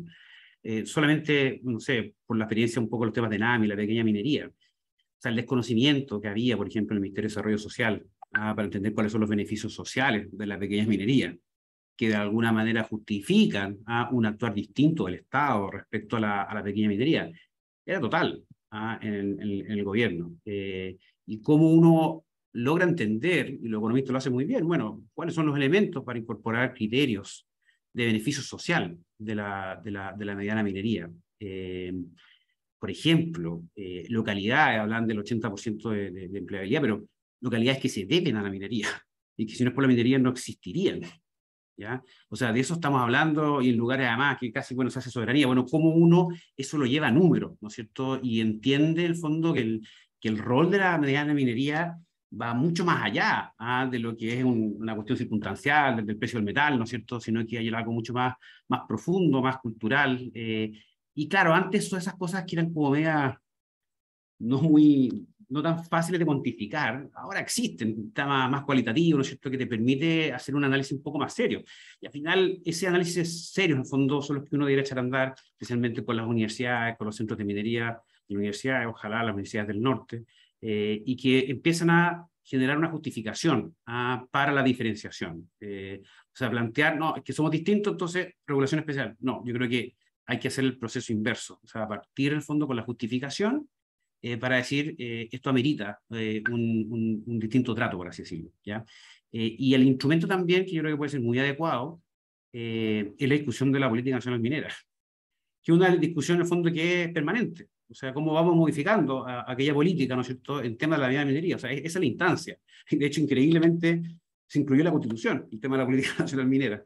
Entonces, claro, quizás de repente un poquito más de planificación, pero hay un instrumento, un mecanismo, pero tengo la impresión que falta todavía un poquito más antecedente, más justificación, especialmente a nivel de economista y quizás también temas más cualitativos, quizás no tan cuantitativos.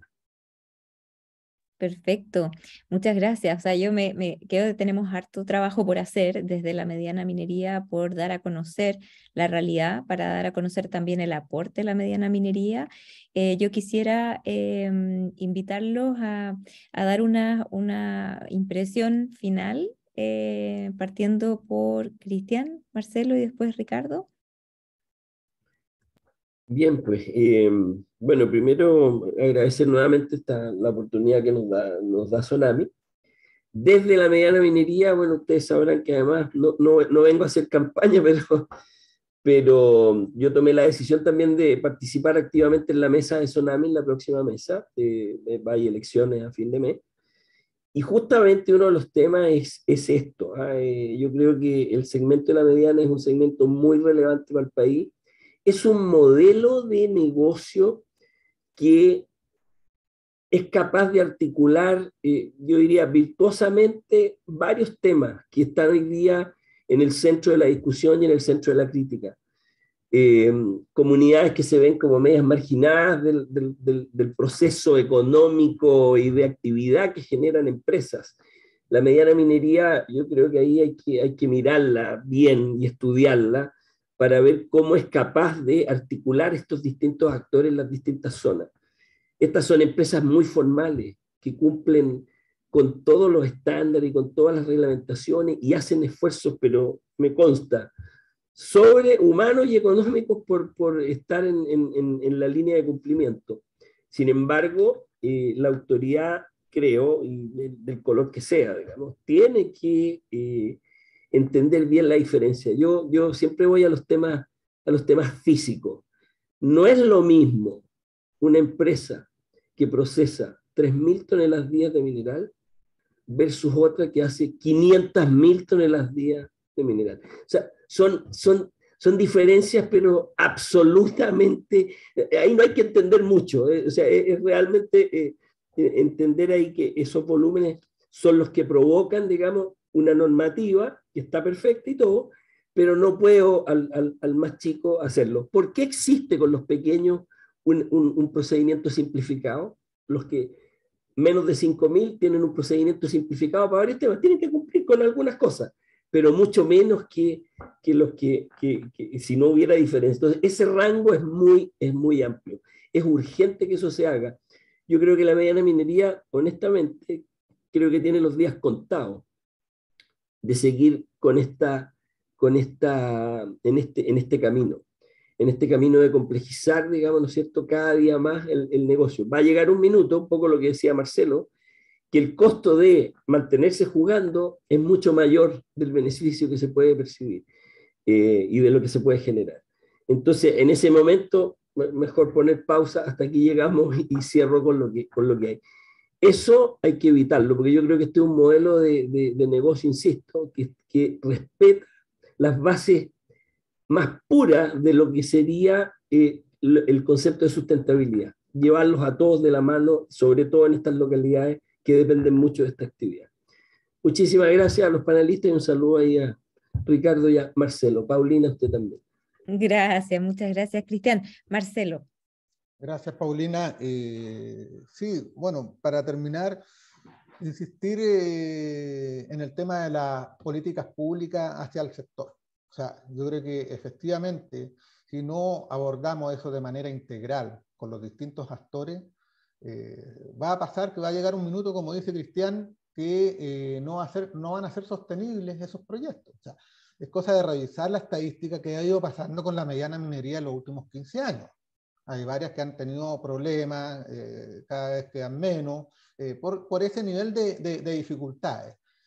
Las compañías mineras de segmento mediano siempre queremos cumplir.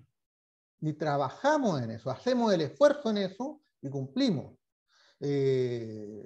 A propósito, por ejemplo, el tema de la pandemia, nosotros aplicábamos los protocolos, los sistemas de prevención mucho antes que estuvieran difundidos a nivel nacional. La mediana minería quiere cumplir, pero necesita colaboración, necesita ayuda al cumplimiento. ¿Y eso qué significa? Que existan ciertas políticas. Tenemos algunas muy parcializadas, algunas de bastante data, como por ejemplo el rol de fomento de la ANAMI, que se ha ido perdiendo en los últimos años, que esperamos que ahora se recupere, ¿ya? Nosotros, por ejemplo, vendemos 100% de nuestra producción a ANAMI, no lo vendemos a traders, ni a externos, etc. Todo ANAMI. Tiene un tema de fomento por ese lado. Pero no tenemos políticas especiales en materia de evaluación ambiental, como lo hemos señalado, en materia de permisología.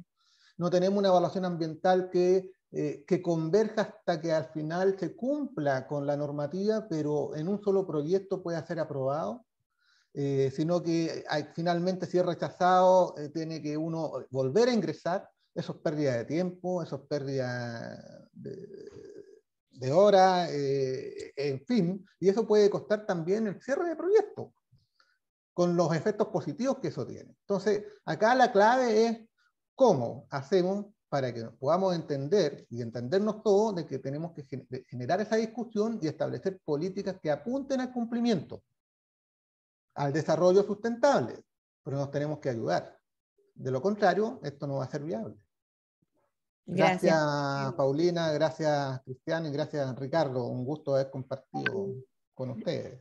Muchas gracias, Marcelo. Ricardo, estamos ansiosos por escucharte. Sí, me empecé a tratar de entender un poco lo que estaba planteando Cristian respecto a esta diferencia de producción.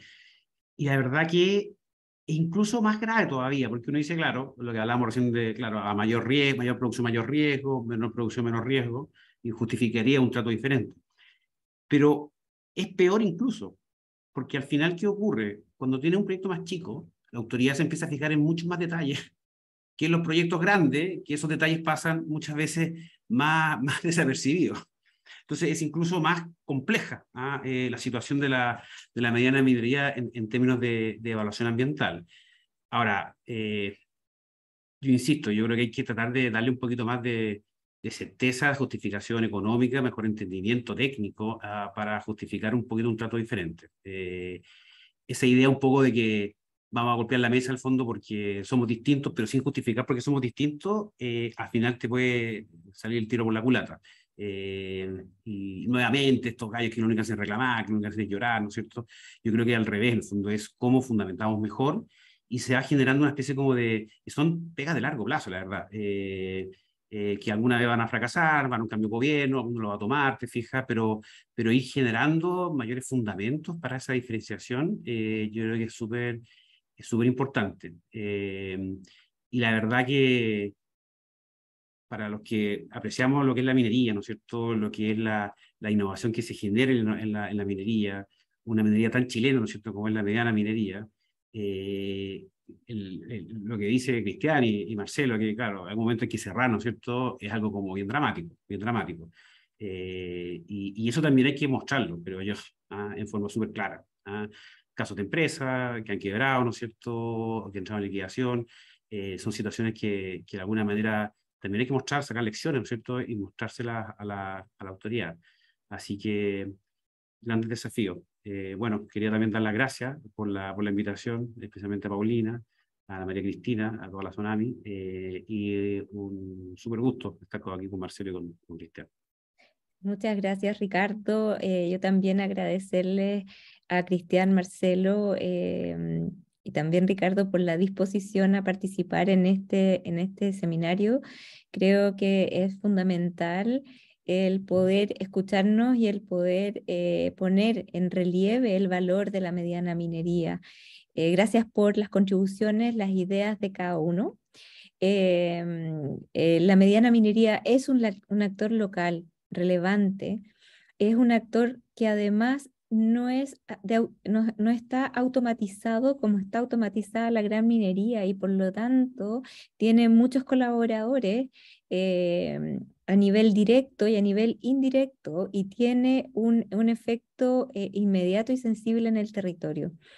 Y por lo tanto, creo, para terminar esto con una nota positiva, creo que tiene mucho potencial para adaptarse a los nuevos desafíos, pero requiere de comprensión y de permisos con un enfoque colaborativo.